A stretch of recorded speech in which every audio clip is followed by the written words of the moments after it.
see your appraisal here, and you pitched for price at $380,000. Well, other companies have put it at but over $400,000. How did you end up at that price of $380,000? Paul, very good question.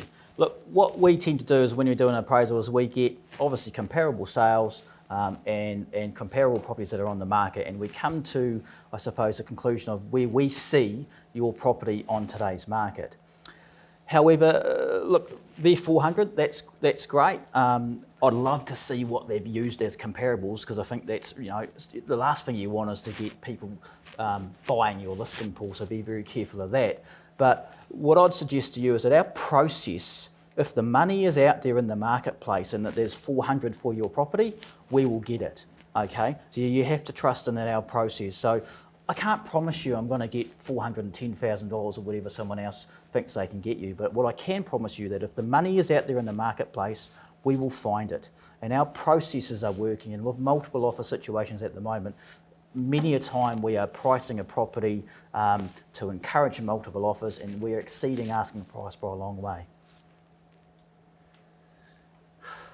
Still doesn't quite do it for me. I mean, $380,000, they're 400, I like the sound of that, and they're going to charge me 3% commission.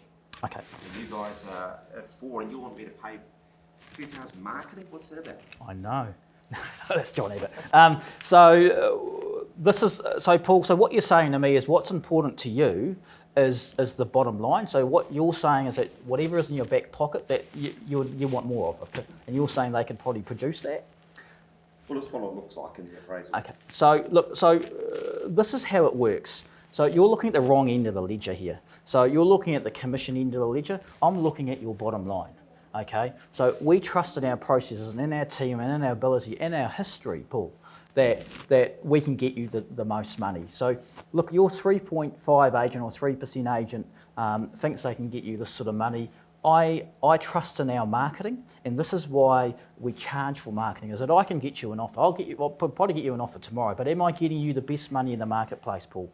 You are engaging me to do that. You'll run me up because you know we've got the skills to do so. And this is the process of how to do it. So this $800,000 or whatever, $1,000 marketing campaign, this is what it includes. And if we do this correctly, I reckon we should be able to extract 2 to 3 buyers to extract this marketplace price, which will mean that your bottom dollar is better than you, your bottom dollar basically is more in your back pocket than what maybe someone else can do at 3%. Does that make sense? Does that make sense, sort of? Because I didn't quite say that right, but I think when people ask about commission, what they're actually saying is, I want more money in my back pocket. Okay, so if you can go in and say, okay, so what you're saying to me is, what's important to you is that you can pocket more money, basically. Okay, that's when you've got to sell your ability and your marketing and do all that at the same time. So they just confuse with what they want. They're looking at the top end of the ledger. You need to be looking at the bottom end and seeing the bottom line.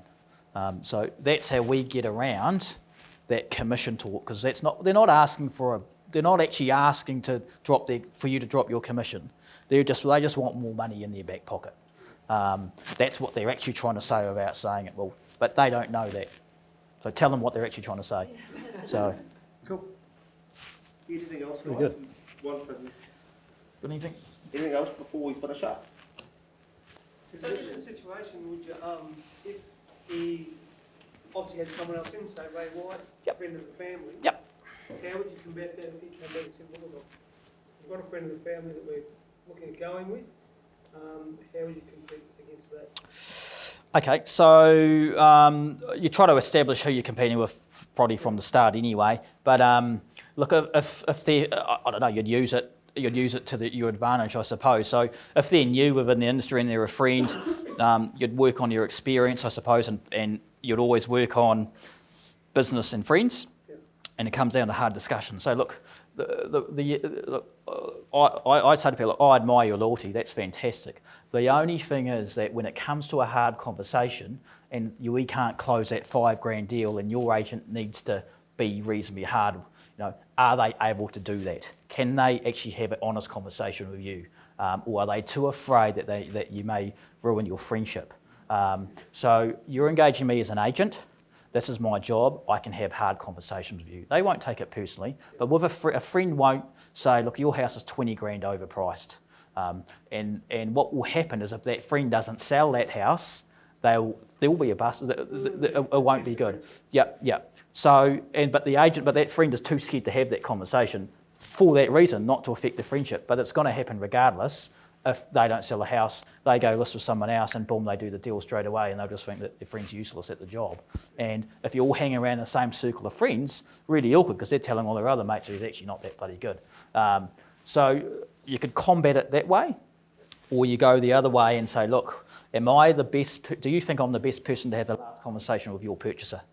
Okay. So, and if you think I am, would you like to, but effectively get them signed up. So the vendor has to know that when you're coming to close a deal in the market that we're coming into now, which is getting tighter, that there's going to be hard conversation over the last $5,000, or hard conversations about the roof needs repairing and this, they want a discount on this and this and this and this. Okay, who do you want to have that conversation? Who do you want on your behalf to have that conversation? And if it's you as a strong agent, that's what you should be pushing. So say those words, who would you like to have the last conversation with your purchaser to close the deal effectively? So those are quite strong. They actually think about that, and you give them those examples, and okay, yeah, I hear what you're saying. Because they want a good person, they want a good agent, but they want someone that will close the deal because that's the guy. It's pretty strong words when you think about it. You're sitting there with the vendor, and you're saying, who do you want to have that last conversation with the purchaser? Last question, that's powerful words. Is hold the line, because not they always say that be the agent that's the hardest to say no to when you get the listing. If you're all fluffy and happy and walk out, then the vendor is put in an awkward position where you're going to be easy to say no to. They'll see you goodbye, say goodbye, and they'll list with the one that's hard to say no to. Good words around that. I think I've heard that goodbye before, but who do you want to have the last conversation with the purchaser for negotiation? Yeah. And you just hold the line there, you don't say any more. The vendor was sitting there thinking, oh yeah, okay, so you get the listing. The other thing that, and I know Graham does it, and I bet Dr. does it as well, so language around listing, when you go list a property, how many times do we hear nowadays, we're going to appraise a property? I think we need to change that. It's listing by assumption. We talked about that when you were at the Lazy Fish Farm and you were coming in and your phone got coverage. It's not beautiful, I've got 2 listings I'm going to go over the weekend. And it wasn't, I've got to go and appraise 2 properties.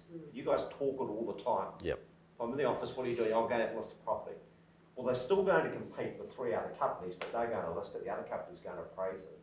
So if you get that language in your own head, it's just list by assumption. It's all about mindset and getting it in your mind that whatever phone call comes through, whoever you're talking to, the result that you want is going to occur. And the good thing about that little interaction there is that you show at a listing that you're a good negotiator, which is, and that's what people love to be led.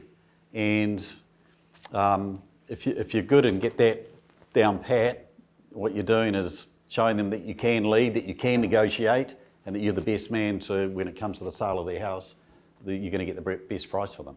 So you're showing them beforehand that this guy's actually going to get me another $10,000, $20,000 if he negotiates the same way he did with me to get the listing. Well, that's the key question, isn't it, when you're doing obviously a listing. So who do you think the best negotiator is?